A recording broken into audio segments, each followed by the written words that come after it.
अस्सलामुअलैकुम, welcome back to my YouTube channel. Video देखने से पहले इसे लाइक, शेयर एंड सब्सक्राइब करना मत भूलिएगा। जो पहले वीडियो डाली थी वो मैंने इंट्रोडक्शन की डाली थी, तो वो आप मेरे यूट्यूब चैनल पे देख सकते हैं। आज हम बात करते हैं कंजक्शन की। What is conjunction? Conjunction actually होता क्या है?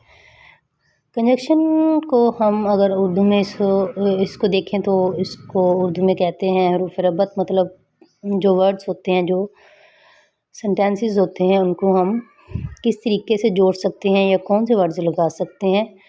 तो अ conjunction is a word used to join with two words, phrases, clauses और सेंटेंसेस। इसमें हम दो वर्ड्स को भी जोड़ सकते हैं, फ्रेजेस, क्लॉजेस और सेंटेंसेस को भी जोड़ते हैं। तो उसमें हम एक कॉमन सा वर्ड यूज़ करते हैं जिसके ज़रिए हमारा सेंटेंस कंप्लीट होता है, तो वो होता है कंजक्शन। एग्जाम्पल ले लेते हैं। Mohan rain fast but he missed the train. Mohan rain fast, एक सेंटेंस हो गया, but he missed the train. But के साथ हमने इसे जोड़ा है, he missed the train. Mohan तेज़ भागा लेकिन उसकी ट्रेन छूट गई। बट यहाँ पे हमने कंजक्शन यूज़ किया है, बट। ठीक है, तो हमारा सेंटेंस हुआ कंप्लीट। 2 and 2 make 4। इसमें हमने वर्ड्स को यूज़ किया है, वर्ड्स को कनेक्ट किया है, 2 and 2। ये दो वर्ड्स हैं तो इनको कनेक्ट किया एंड के साथ, तो हमारा सेंटेंस कंप्लीट हुआ। 2 and 2 मेक 4। ठीक है। मोस्ट कॉमन कंजक्शंस जो हम डेली बेसिस पे यूज़ कर रहे होते हैं वो है and, so, while, although, though, but, because, since, yet और if, that, as soon as. ठीक है, ये मोस्ट कॉमन कंजक्शंस है जिनको हम डेली बेसिस पे यूज़ करते हैं और वर्ड्स को और सेंटेंसेस को हम कनेक्ट करते हैं तो हमारे सेंटेंसेस कंप्लीट होते हैं। हमारी इंग्लिश ग्रामर में हमारे बहुत ज़्यादा यूज़फुल हैं। ठीक है, उसके बाद हम टाइप्स की बात करते हैं। टाइप्स इसकी हैं जो मोस्ट कॉमन, बेसिक जो इसके टाइप्स हैं वो हैं coordinating conjunctions, subordinating conjunctions and correlative conjunctions. ठीक है, टाइप 1 की बात कर लेते हैं। तो डेफिनेशन इसके कोऑर्डिनेटिंग कंजक्शंस की: कनेक्ट वर्ड्स, फ्रेजेस और clauses of equal importance in a sentence. कि ये वर्ड्स, फ्रेजेस और क्लॉजेस को इक्वल इंपॉर्टेंस के साथ सेंटेंसेस में कनेक्ट करता है, इन वर्ड्स को। एंड, बट, और, नॉर, फॉर, सो, येट, इसको हम कॉमनली यूज़ करते हैं। मतलब ज़्यादा मोस्टली हम जो वर्ड्स, जो सेंटेंसेस डेली बेसिस पे यूज़ कर रहे थे उसमें हम इन कंजक्शंस का इस्तेमाल लाजमी करते हैं। तो एग्जांपल ले लेते हैं। I want to eat ice cream, कहता है कि मैं आइसक्रीम खाना चाहता हूँ, but I am already ill, लेकिन मैं पहले बीमार हूँ। तो इसमें हम थोड़ा पॉज देना पड़ेगा। I want to eat ice cream, मैं आइसक्रीम खाना चाहता, लेकिन but I am already ill, लेकिन मैं पहले ही बीमार हूँ। ठीक है, तो इसमें हमने कंजक्शन जो कोऑर्डिनेटिंग कंजक्शन यूज़ किया वो है but. He likes to sing and dance, वो सिंगिंग एंड डांसिंग को पसंद करता है, तो वो है, तो यहाँ पे हमने कौन सा कोऑर्डिनेट कंजक्शन यूज़ किया है? एंड। ठीक है, उसके बाद हम थर्ड एग्जांपल की बात कर लेते हैं। थर्ड एग्जांपल जो है, she can choose to eat an apple और बनाना। शी कैन चूज़, वो क्या चूज़ कर सकती है कि वो क्या खाए, एप्पल या बनाना। और यहाँ पे हमने और यूज़ किया, ये हमारे सिंपल डेली बेसिस वाले वर्ड सेंटेंसेस हैं जिनमें हमने कंजक्शन यूज़ किया और हमारे सेंटेंसेस कंप्लीट हुए हैं। ठीक है, नेक्स्ट हम बात कर लेते हैं। सेकंड टाइप इसकी है subordinating conjunction. Subordinating conjunction join an independent clause with the dependent clause. ठीक है, join an independent clause with the dependent clause creating complex sentence. अच्छा, यहाँ पे independent clauses with the dependent clauses की बात हो रही है कि वो इंडिपेंडेंट क्लॉज जो है वो डिपेंडेंट क्लॉज के साथ हम कनेक्ट करें या ज्वाइन करें तो हम एक कॉम्प्लेक्स सेंटेंस मिलता है। ठीक है, कॉम्प्लेक्स टेंस थोड़ा मोस्टली स्टूडेंट्स के लिए थोड़ा समझना मुश्किल हो जाता है, तो उसकी हम बात करेंगे। सेंटेंसेस में भी मैंने एक वीडियो बनाऊंगी, उस पर हम कॉम्प्लेक्स और जो मल्टी कॉम्प्लेक्स होते हैं उनकी बात करेंगे हम। ठीक है, तो यहाँ पे जो सबऑर्डिनेटिंग कंजक्शंस हैं वो हैं after, although, because, before, if, since, unless, until, when, while।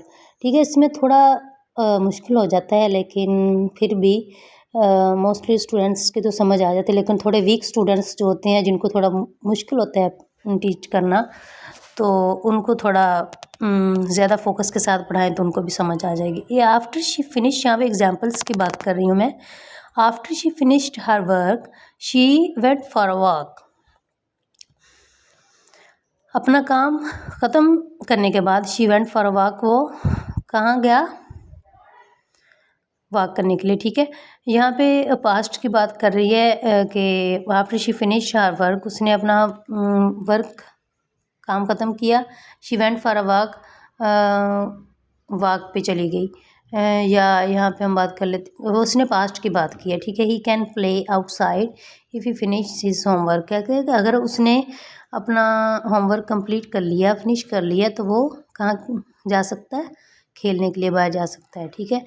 यहाँ पे वर्ड्स जो कनेक्ट हो रहे हैं कि आफ्टर, जिसे हमने यूज़ किया है सेंटेंस के पहले, तो क्योंकि ये सब ऑर्डिनेटिंग कंजक्शन है, तो ही कैन प्ले आउटसाइड थोड़ा मुश्किल होता है इनको समझना, लेकिन अगर हम फोकस करें तो ज़रूर इन पर फोकस करें तो हम ज़रूर इनको अंडरस्टैंड कर सकते हैं। इफ़ फिनिश हिज होमवर्क, तो वो अपना काम अगर कंप्लीट कर ले, फिनिश कर ले, तो वो बाहर खेलने के लिए जा सकता है।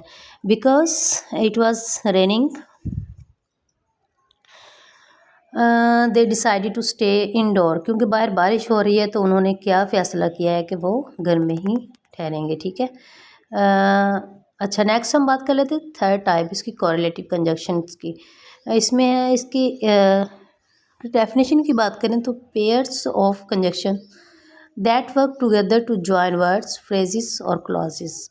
इसमें हम पेयर्स की बात करते हैं। कंजक्शंस के जो पेयर्स होते हैं, उनको हम ज्वाइन करें, उनको हम कनेक्ट करें, तो हमारे सेंटेंसेस कंप्लीट होते हैं, ठीक है। कोलेटिव कंजक्शन, इसमें मैं अलग से एक वीडियो इनकी सेपरेटली बनाऊंगी, जिससे हमें समझने में थोड़ी आसानी हो जाएगी, ठीक है। तो इसमें हम यूज़ करते हैं इधर और, neither, nor, both and not, only, but also. अच्छा, इसमें हम एग्जाम्पल्स की बात कर लेते हैं कि शी कैन इधर गो टू द पार्टी और स्टे होम एंड स्टडी। कि या तो वो पार्टी में जा सकता है और स्टे होम एंड स्टडी, या वो घर रुक के और अपना काम कंप्लीट करे, जो स्कूल वर्क होता है, स्टडी करे। अच्छा, he is not only a great musician, वो ना सिर्फ ग्रेट म्यूजिशियन है, बहुत बड़ा म्यूजिशियन है, but also a talented writer, लेकिन वो एक टैलेंटेड राइटर भी है। तो इसमें हमने कोरेलेटिव कंजक्शन यूज़ किया, मतलब दो कंजक्शंस को मिला के हमने एक सेंटेंस बनाया, ठीक है। पेयर्स ऑफ कंजक्शन का यूज़ किया यहाँ पे। They are both happy and excited about their vacation, दोनों बहुत ज़्यादा हैप्पी एंड एक्साइटेड हैं about their vacation. They are both happy and excited about their vacation, both and, ठीक है। यहाँ पे हम बोथ और एंड का यूज़ किया है, मतलब कोरिलेटिव कंजक्शन जो पेयर्स ऑफ कंजक्शंस हैं उनका यूज़ किया है, both and. They are both happy and excited about their vacation, के वो अपने वेकेशंस के बारे में बहुत ज़्यादा हैप्पी एंड एक्साइटेड है, ठीक है। अगर मेरी वीडियो अच्छी लगे तो सब्सक्राइब करना ज़रूर और मत भूलिएगा। Thank you so much.